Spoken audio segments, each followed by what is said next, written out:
Hello,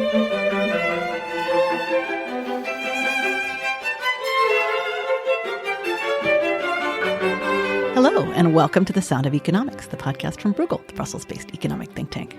I'm your host, Rebecca Christie, and I am here today with Bruegel's Ben McWilliams and Marie Tomba, who is joining us from Sevilla in Spain. She's a senior analyst at Rhodium. We are going to be talking to you about solar energy. This is a really interesting way to look at solar power because it combines a couple of different technology trackers that we've been building over the years to figure out how the rhetoric around the green transition is shifting into actually getting energy from renewable sources. Bruegel has a clean technology tracker for different types of clean tech energy things that are happening in Europe, and Rhodium has one for investment in clean tech in the US.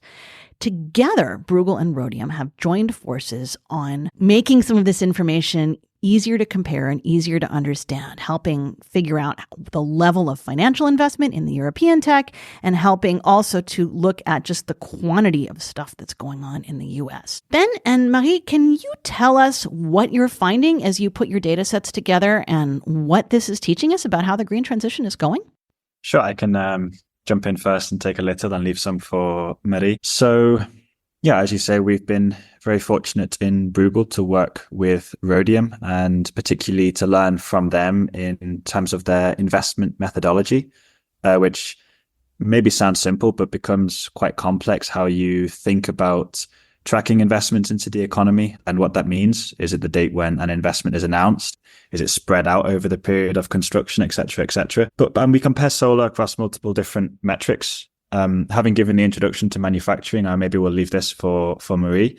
And myself can give a bit of an overview on solar deployment, which is an area where we both have looked at. Before we dig too much deeper into the specifics, can you help listeners get into what this is telling us and what types of narratives we can draw out of this? Because for me anyway, before I start looking at the numbers, it helps me to have a sense of what they're going to try to tell me.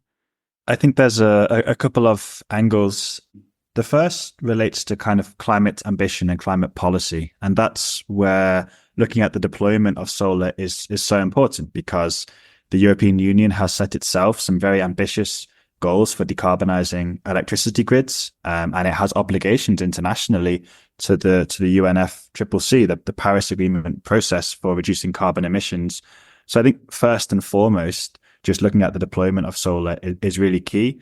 And a second area then is a little bit this narrative which has emerged in the last 2 or 3 years, which is oh dear, perhaps China is making everything, or at least in Europe, oh dear, perhaps we're not making anything. And that's really now captured in Brussels, I would say, policy attention for the last couple of years, and this refocus on manufacturing. And that's why I think it's so important that we've also looked at manufacturing investments here.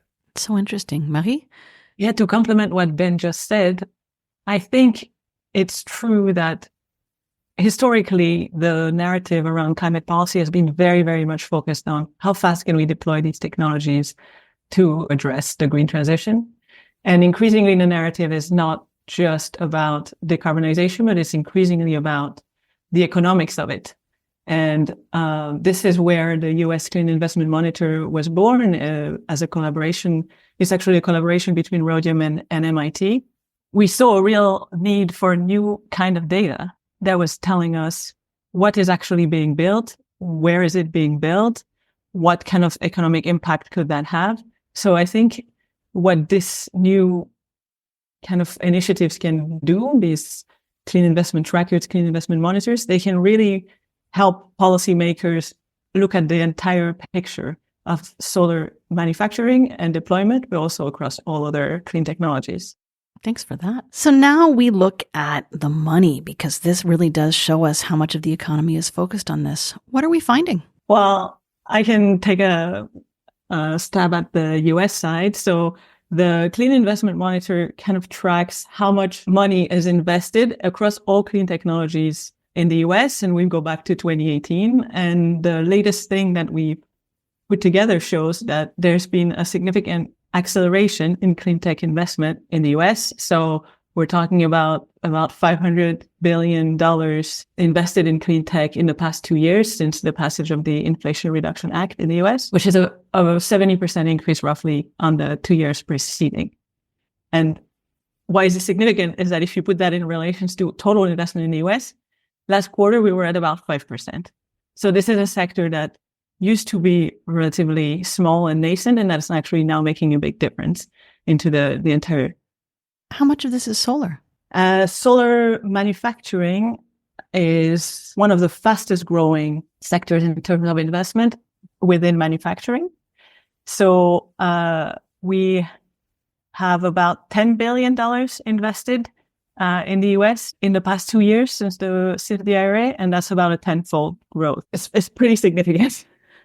Yeah, so it's 10 times more than it was before the IRA, and it's 10 billion out of this total 500 billion in all clean technology, which can be everything from solar power to energy efficiency to development of new technologies, I'm guessing, all kinds of things. Yeah, exactly. You have electrolyzers, batteries, electric vehicles. I mean, we're talking really wide set of technologies, but so solar is notably, it's not a huge part of the total, but it's growing very significantly amongst the manufacturing sectors. And on the deployment side, it's also surging as well in the US with a smaller increase, about 50%, but it's still quite an increase since the passage of the IRA. This fast growth is such an interesting trend. Ben, you and other Bruegel colleagues like Simone Tagliapietra, you have written a lot about how the EU needs to step up with deployment and not worry so much about making these things. Does that hold up as you dig into these numbers? And how does that fit with the EU's transition?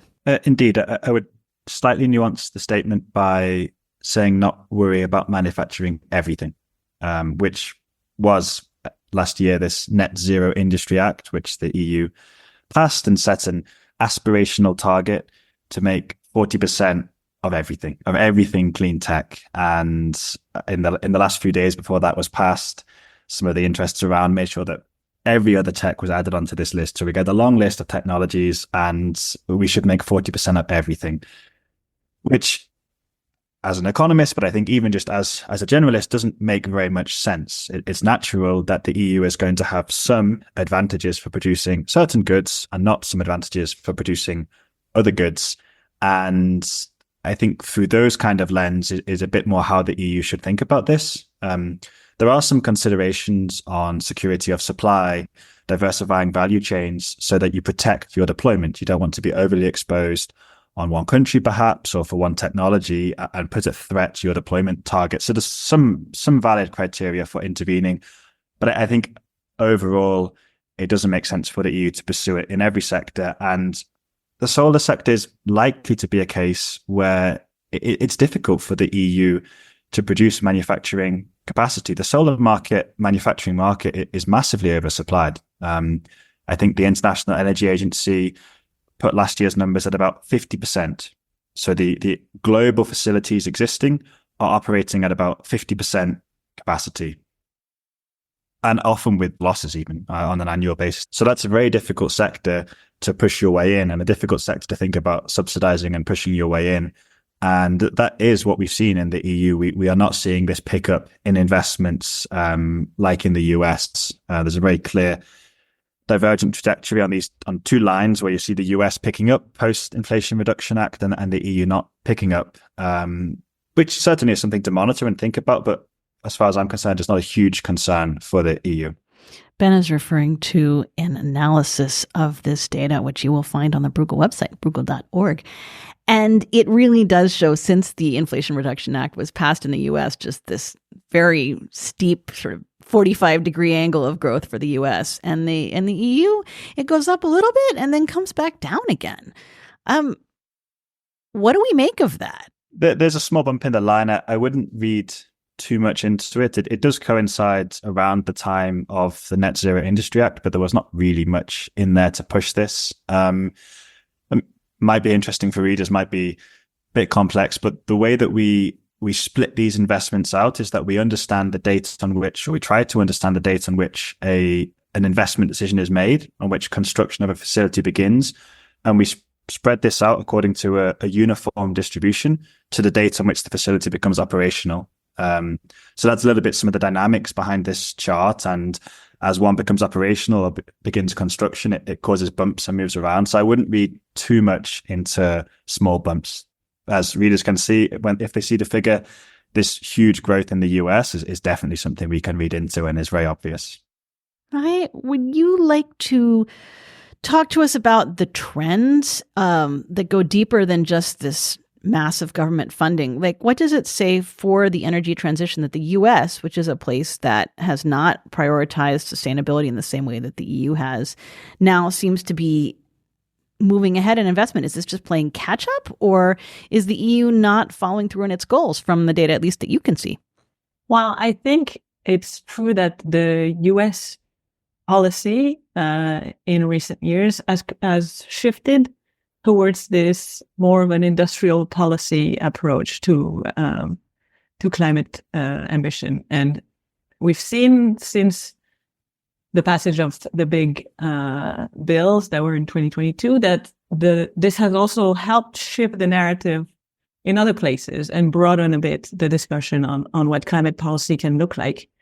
And I think it reinforces the importance of having some kind of independent and objective data source for this, because all those governments have to make these trade-offs. All these policymakers have to look at all these things and decide, just like what Ben was discussing, balance security of supply with decarbonization objectives, with prosperity.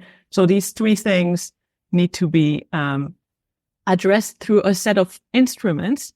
And we will not be able to decide, as a policymaker, what is a good instrument unless we know what is happening as a result of a policy in our country or in a different country, because now all of these things are so interlinked. Those markets are completely global for some of those clean technologies. So it's very important to have this data nationally, but also to be able to compare it with other regions. And this is where this collaboration has proven extremely helpful, is that for the first time, we can really compare within all this narrative that we hear that there's competition or collaboration between US and EU. We can actually put some numbers into this. We can go deeply sector by sector and look what's happened as a result of what policy within which time frame, and be very, very clear about that. So this first note is our attempt at solar, but further will come on other technologies that can help us answer these questions as well. When we come back, we'll look more at how you put together a data set like this.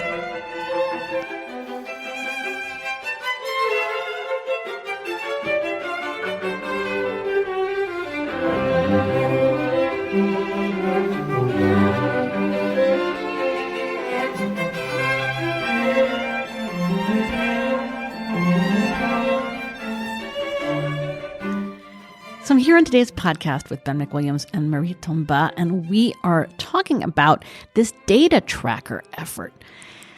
Since this is an economics podcast, we can let ourselves go a little nerdy here and tell us how you put this together. You had two very different sets of information, and you've worked to help them go together and tell us a coherent story and really show people where we are, because before you can decide which way you want to go, you have to know where you are. Walk us through how that happened. So a big part of the challenge has been aligning the investment methodologies and how we think about investments reaching the economy. There's a couple of phases here, and I would first shout out to Ugne Kelioskite, whose name I struggle to pronounce, even though she's my colleague for a year and a bit, who has done a lot of help here, particularly on solar, and might listen and criticize my methodological details. But the first step really is collecting a database of projects. So you want to understand, if we take the solar sector, every solar manufacturing project that exists in Europe, whether it's only an announcement, whether a company has released a statement, as companies really like to do, to excite their shareholders, to excite the markets. We're going to build this massive solar manufacturing plant here, and it's going to be perfect. And you look into the details and you see this article or press release was published 2 years ago and nothing's happened, and it's just been announced, but they haven't really done anything. So you begin here, And then you try to understand how these projects move from that phase of announcement to a phase with Rhodium, which we have been calling actual or under construction, which is when a final investment decision is taken. So if this is a large company, when they've gone back to their shareholders and got approval, when they've gone to markets and raised money, or if it's maybe they've got, for example, the EU has this innovation fund, which gives a lot of small players subsidies and grants. And maybe they've received this grant and started building.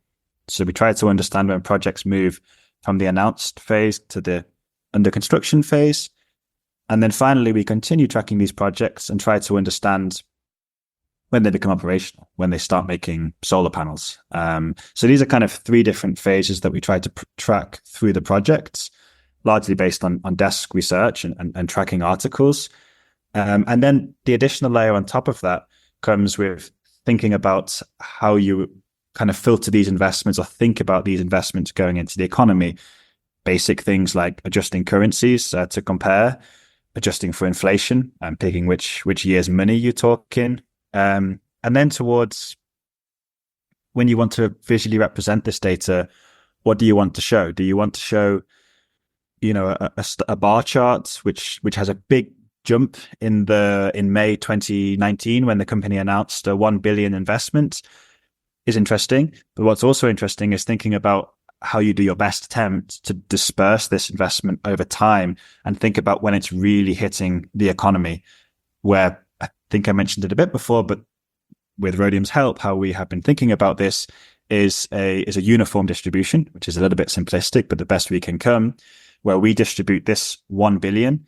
If it was over a 10-month period, for example, we would allocate 100 million for every month. And that's why we're able to come with quite smooth lines that, to our minds, and I don't speak for Rhodium, but I understand to Rhodium's minds, is perhaps the most accurate representation of reality.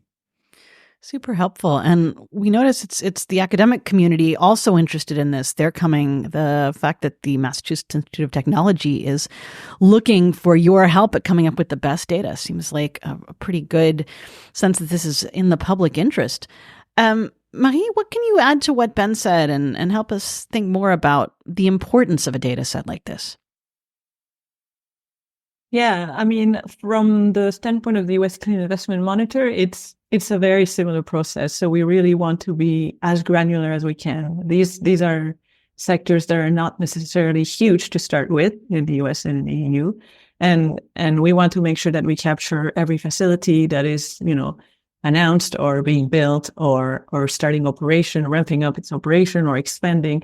So it's a very, very detailed research work where we really look at each facility, where they're located, what they make, because we're not just interested in are they in the solar manufacturing value chain, but also what part of the value chain are they in. And in some of the articles, you can track, who are they working with, so you can actually link some of these facilities in some cases. But this really gives you a very good understanding of the shifts that are happening in the clean energy transition, which is a completely different way to look at the transition if you're only looking at where are those solar panels installed. So the China story and the US-EU story only really becomes very interesting if you're looking at the supply of these things and not just at the demand. So I think this is where having this new kind of data that is based on a very transparent methodology. So, I mean, this is exactly how Ben described it. We make some assumptions and we say what those assumptions are, and they are in the public domain. And therefore, a policymaker that wants to use them knows exactly where those investments curves are coming from and how they can use it into their decision making. I think that's one of the main novelties of what we're doing here. It's really interesting. How are you finding that solar stands out from other things that the clean tech trackers are tracking? We've mentioned the extreme growth, but what else makes solar unique? There's reasonable investments worldwide. In the EU, there aren't reasonable investments. So I don't speak for the EU, but solar is a sector where we are seeing quite significant investments in manufacturing. There's some other clean tech sectors, hydrogen, for example, other areas where we're working to expand, but you don't quite see as much this pickup and manufacturing investments. Whereas solar is a sector that now for more than 15 years has been seeing quite significant manufacturing investments. Compared to batteries and electric vehicles, if we look into Rhodium's data, we can see solar is tiny. Batteries and electric vehicle investments really drive these numbers. And again, if you see Rhodium's numbers, they're kind of stacked bars. You see much of the clean tech investment comes from batteries and electric vehicles. But I think after that, without knowing off the top of my head, solar might be second or third in terms of size of investments. And if you look into China, there's been huge investments. So it stands out for being a very significant sector and somewhere where there's a lot of money flowing in. When we come back, we'll talk about where we can go with this data going forward.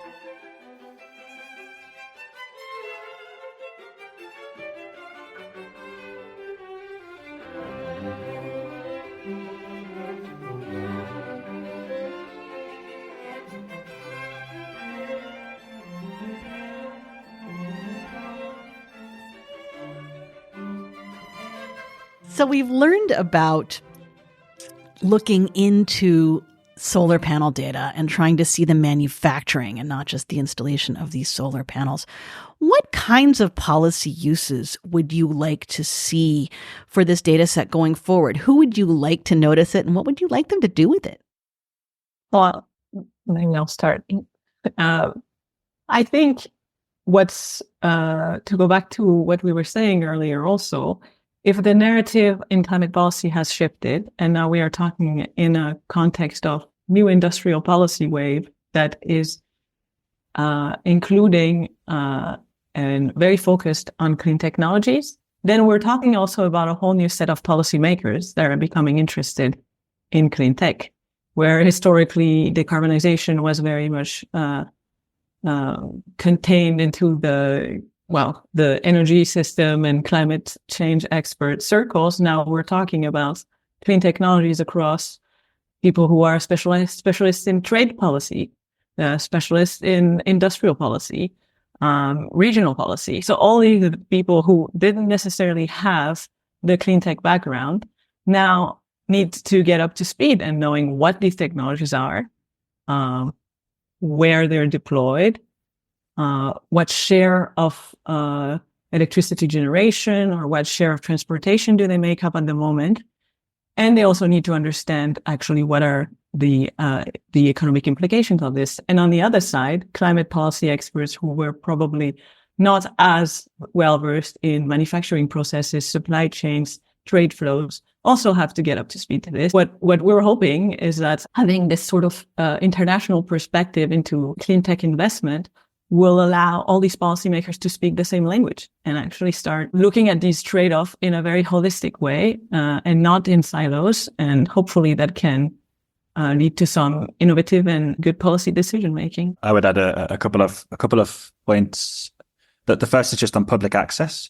So these data already do exist if you go to somewhere like Bloomberg New Energy Finance, which is a great tool I've heard. I wouldn't know. I've never been inside. But you need to be able to part with, I think, about 50,000 euros a year. So, Bruegel, we can't afford it and many other places can't afford it. And certainly the average person isn't paying this. I think that's the first big thing is just democratic access to data, which at the moment, big companies and institutions have access to, but everybody doesn't. I think we're just talking one small part of the data where we try to make a contribution.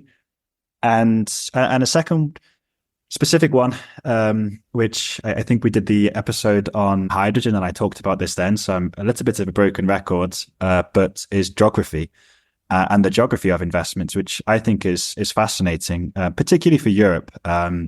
We have a long history of geographic policy, meaning regional policy, and now with the transition, there's a lot of thoughts about a just transition and how do you help areas which are suffering and are losing jobs from this transition. So questions like, are new clean tech manufacturing investments a chance appearing in places where old jobs are being lost? Are there some agglomeration benefits where new manufacturing investments are going to regions that already have large manufacturing bases, or are they going to completely new areas? Are they maybe going to sunny places like Spain where the cost of producing electricity is very cheap? So this geographic dimension for me personally is something that because of the way in which we collect this data on a project by project basis, we know almost exactly to the town or the city where that investment's being made. Hence, you can have these nice maps plotting investment values across space. That is really interesting. And listeners, you can find that hydrogen podcast, Bruegel.org, and on all the podcast things. It really was a good one. I learned so much from that conversation. So glad to have a chance to remember that there. So now we're looking at solar, not hydrogen this time, and looking at exactly where these investments are coming from and where they're showing up. This idea of democratic access to data really resonates as we get into these new legislative cycles in the EU and also in the US. Is there any one area where you would like to see the incoming Congress and or the incoming Commission really focus going forward? Well, I would have quite a clear ask for the European Commission, and I don't wish to keep plugging our own work, but we are working on a paper on this, on European energy. This is your vehicle for plugging your own work. But we are working, have published, but probably still working when this podcast releases, on a paper on European energy information or European energy data, and essentially sounding the alarm or raising attention to the fact that, in our view, energy data in Europe is still fragmented. We have some good data, but it's very hard to get clear messages on energy data in a public forum. A non-solar, but I think timeless example is the energy crisis, where we just, in Europe, really didn't know how much natural gas was being imported, how dependent we were on Russia, which seems like something policymakers really should know. And we really should have data for this. And I must say the data haven't really improved even in the last 2 years in this space, which I find quite alarming. So we're calling for potentially a European Energy Agency, or at least an expansion of responsibilities at existing institutions to address this gap. And in fact, it's appropriate to, again, be transatlantic, because one example that we point to, and many do, is an institution in America called the Energy Information Administration, which America set up in the 1970s after the oil crises. So after a bit like Europe today, feeling exposed with Russian gas, America feeling exposed with the 1970s oil crises and the huge rise in oil prices, which really hurt consumers in America. America's response was to set up this single place, the Energy Information Administration. They give it about $100 million a year, and they basically ask it to go out and find all the information America needs in energy. And they do a great job, really, in the energy space. People are very impressed with the EIA, and we kind of pose that as a benchmark or a model that we might look to in Europe. But I think it's definitely a space that Europe can improve. So a European Energy Agency would really focus on data collection as opposed to other types of agencies that have more of a regulatory focus. That is a really interesting idea for me, to have a separate place for energy data than Eurostat or just some of these public databases that we know about. Marie, what do you see going forward for these new politicians coming in? Yeah, I think this data that we have, this monitor, will be a very helpful point of reference for regardless of what happens in November. The reality is that these investments are happening. This is what we see so far. They're happening on the ground, and this is exactly what Ben was mentioning. We can see where they're happening, which districts, which color are these districts in the US. So I think this will really help shape the narrative and anchor it in the reality of people living in America, rather than on rhetorics and politics and discussions on which technology is better than another. I think having this available at this time will be a really crucial to ensure that policymakers can base their debates and their discussions on what happens next for American climate and industrial policy on actual rigorous data. It's open, it's on the website. We do quarterly updates, and this can really help you track these almost in real time. Better policymaking through better data. I love it. Any closing thoughts from either of you? May have to take away is better policymaking through better data and more data availability. Then I'm very happy with this as a closing remark. think that's the main message. Thank you both so much for coming on. It is great to have a chance to cheer for data and to really celebrate the incredible amount of work that goes into putting together a data set like this. We started with 2 data sets that already had required an incredible amount of work to put together. And now you've done still more work to make them build on each other and tell us even more about what's going on with the green transition, transatlantic manufacturing, transatlantic solar energy deployment specifically. And I really thank you for coming on the show, and I look forward to hearing what you do in further installments of your collaboration. Listeners, you can find links to this data, to the reporting on it, the essays about it, at our website, bruegel.org. You can find this podcast and all of our other podcasts, including the one on the EU Hydrogen Bank, on your favorite podcast channels, and we hope you'll join us again next time. I'm Rebecca Christie. You're here with Bruegel and the Sound of Economics. Thanks for listening.